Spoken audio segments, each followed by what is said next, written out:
Keeping venomous reptiles is an unforgiving hobby, requiring proper training and lots of experience. One simple mistake can be the difference between life and death. Remember, the most venomous snake in the world is the one that just bit you.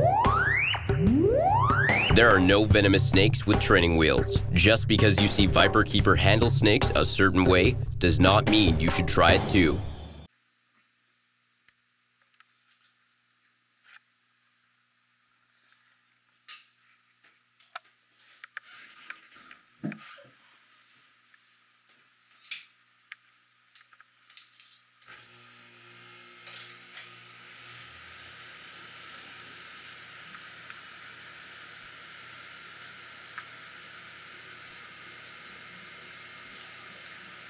It's a big snake.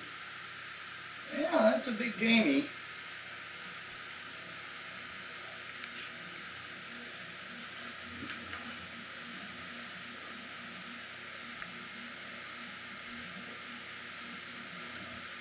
What are you up to, Buster, huh?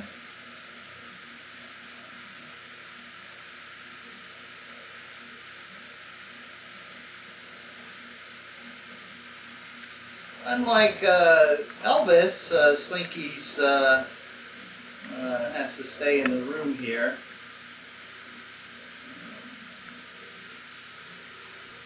There's a lot more places where Slinky can get that would make him difficult to extract, whereas the king, being much larger... Oh, Slinky, come on. No climbing on me, please. Please don't take it as an insult. Huh?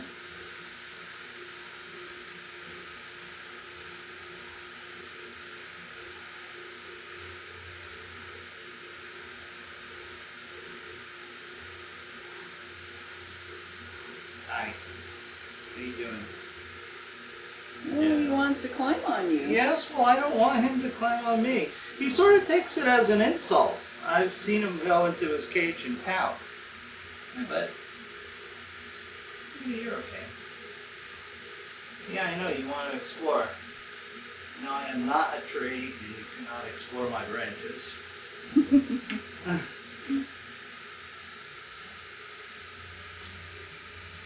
Now be careful, your bridge is not secure like it normally is. We would want you to become frightened if it became dislodged. Yes, we don't want that sort of misunderstanding. It would be most unfortunate.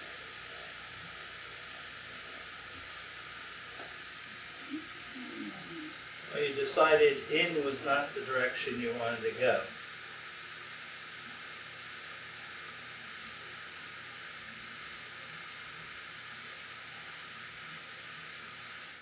Well, you know, you just can't go wandering around here.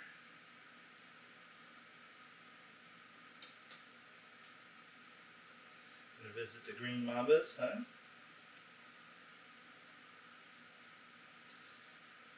Come on, Slinky, this is a short suck. Hi. Yikes. Okay, thank you. That's much better. Go slowly.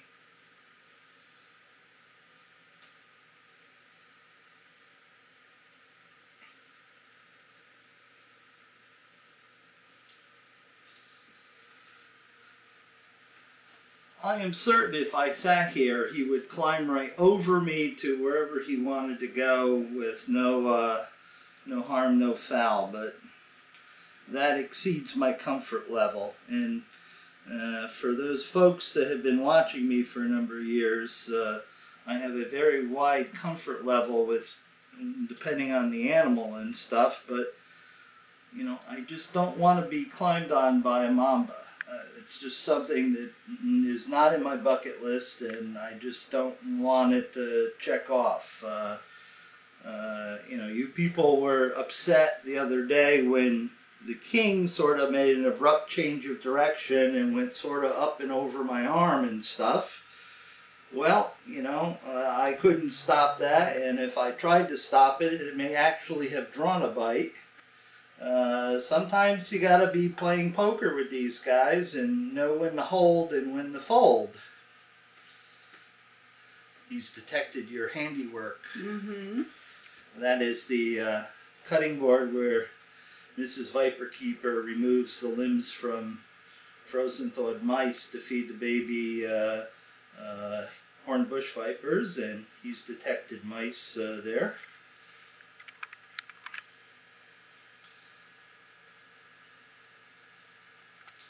But each animal and I have a different comfort level. Slinky, I'm certain, doesn't mean me any harm. He has a higher comfort level with me than I have with him. Subsequently, I really try to discourage him very gently from climbing on me, because it really makes my sphincter really pucker.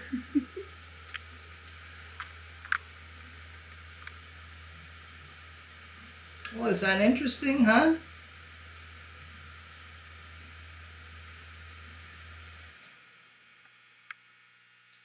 You know, it's this sort of, I wish every animal could go out and about like this. I do have feelings about, keeping them in their enclosures and not letting them out to wander. I wish I had a facility where I could allow more of the specimens to go out and about.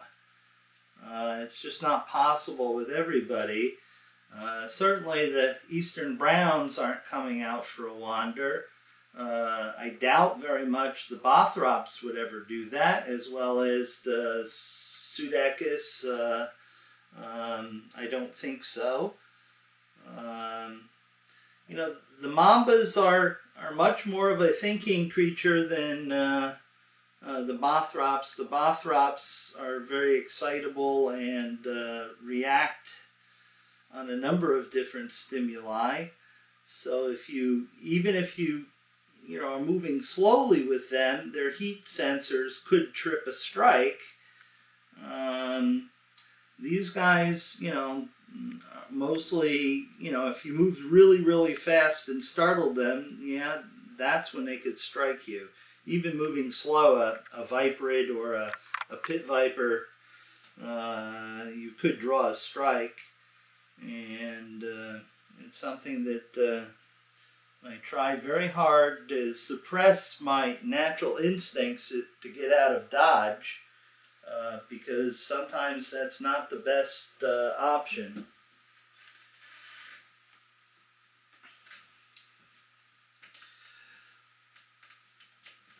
Well, Slinky, if this doesn't start to come down with a couple doses, we're going to have that removed. It's getting quite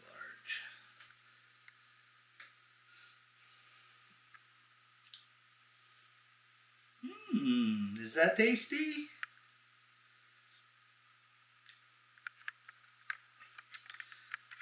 To them, this sort of activity, just getting out and applying their tongue to new surfaces and things like that, is quite interesting and stimulating for them.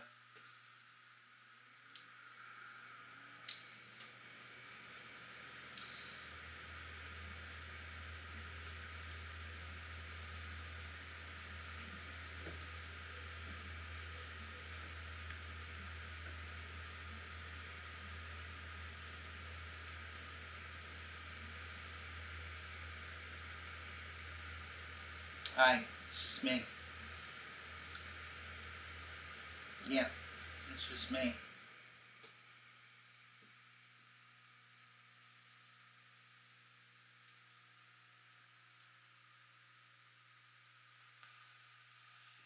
Yeah, I know, I heard that.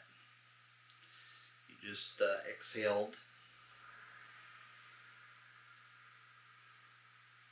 Hi, how you doing? Checking all this out? There's the bump that Al is talking about. That is either some sort of metastatic tumor, or it could be, some filarial type worms that he's got. It Could also just be an old wound that the connective tissue is sort of hyperstimulated and going wild. But it was small for the longest period of time and now has grown to be quite large. The vet has me dosing him with Pancure again once a week because there's sort of some incidental observation that I made that when he was getting wormed that the size actually diminished. So we're going to go with 2 or 3 weekly doses of this and see if that reduces the size, because obviously if we can reduce the size it will be easier to come out, and we won't let that go too long. It's a fairly solid mass, a little bit spongy. No, he doesn't have breast implants. Oh, here he is back at the cutting board, checking out the stuff. It looks like here that he got, I'm sorry, I didn't mean that. He got his tail crunched somehow in the past. I certainly didn't do it.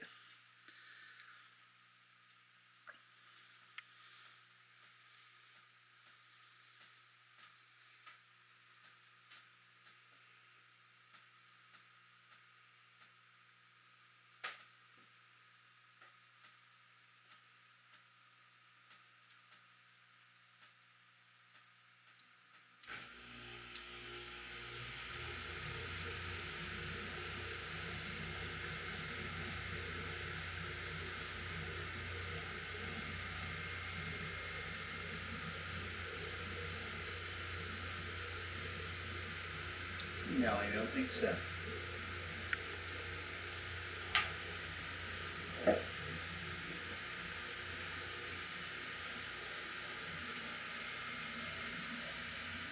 I think these little bumps here on his backbone are just little bone spurs or nodules or something.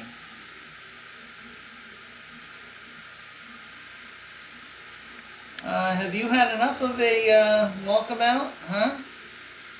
Come on. Come on. Why don't you go back into your cage? Come on. Pay no attention to me.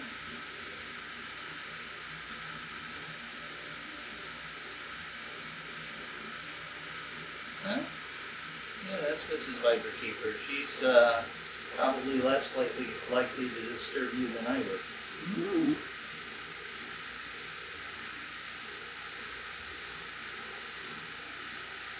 Yes, that's my hand. That's my face. That's a bad place to be. Come on. There you go. Keep going.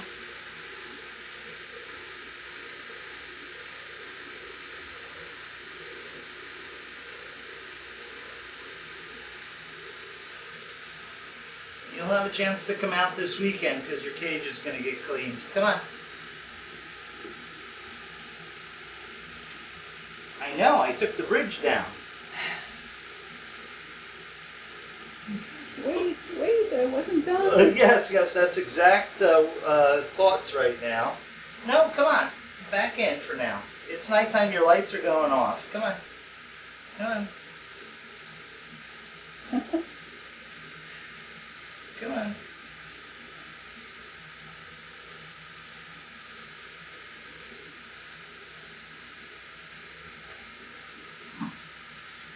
You want a drink?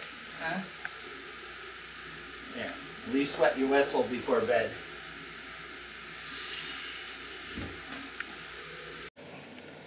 Remember, you opened your mouth around this camera one time there, bud. Something I see coming towards the camera with full hood. Well, you know, at first, if they don't recognize what they're encountering, they immediately go to DEFCON 2. It's a potential threat. Yeah, everything's a potential threat, and that's why a lot of times I'll let them, you know, taste my arm. I'll let them know that it's me. I'll show them when I was changing the light bulb today, for instance. you know, I held out the light bulb and let him tongue lick it because it's the only way he can identify it as a non-threat. So, you know, you have to telegraph to the animals what your intentions are, whether they're peaceful or, you know, hostile. And oh, it doesn't matter with these guys; they're just hostile all the time. But you know, to a good guy like the Black Beast here, you know, you don't want to set up a misunderstanding, so you need to move slow, and you need to let him know what you're planning on doing. You know, if I'm going to touch him, you know, I start, you know, fairly well back and just lay a hand gently on him and just let him know that, hey, this is me, and you know, I'm here. And then, you know, I might start scratching him and stuff. What do you taste, bud? I know a couple other guys got some rats, but we're not feeding you as much as we were. You just want to keep your weight down a little bit.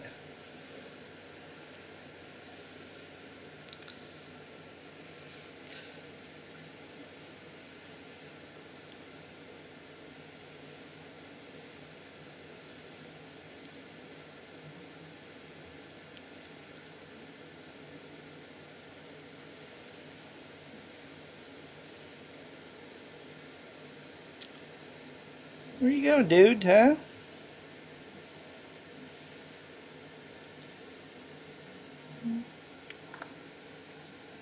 There, it's just Mr. Camera.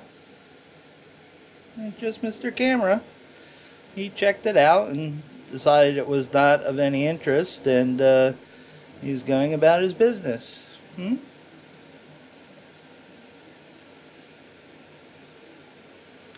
What are you doing, huh? You gonna go visit the neighbors? Yeah, I know you eat snakes, so you're not gonna go and visit their living rooms for sure. Although I think you might find it very unpleasant, the fact that probably your immunity to Arutu venom or Philippine cobra venom is probably minimal.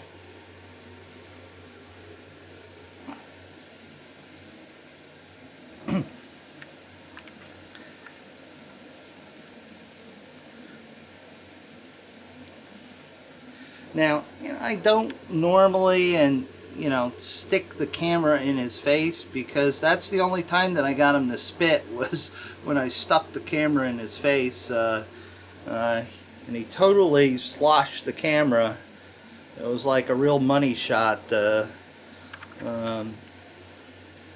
just heavy duty, many milliliters of venom all over the place, and I don't like venom all over the place, and so we try to keep the spit in their mouths if at all possible.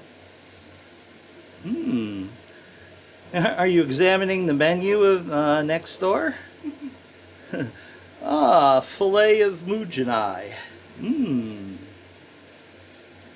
Better watch out, because the Mujinai is well, you don't have a heat signature, bud, or at least you shouldn't have a huge one like me.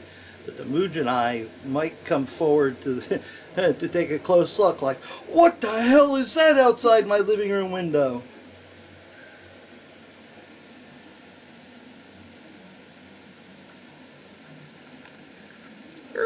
Reverse. Beep, beep, beep, beep. Yeah, that's a big backside to go beep beep beep. There you go. There you go. Okay. What'd you do? Did you dent your nose? Huh? Stop. What did you do Come here. Come here. Elvis? That's my hand.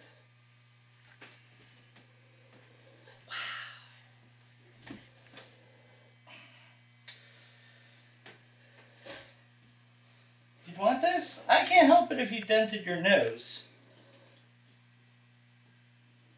There. Is that better? I'm not playing playing games with you. Now come on. No, no, back in your cage. Just don't whack your nose like that, bud. Yeah, I know you're pissed off. Relax. Go in there.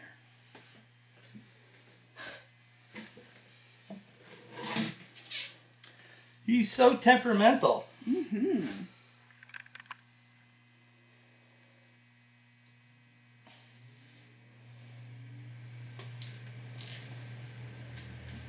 Come on, eat your rat. Get the rest of your body back in there.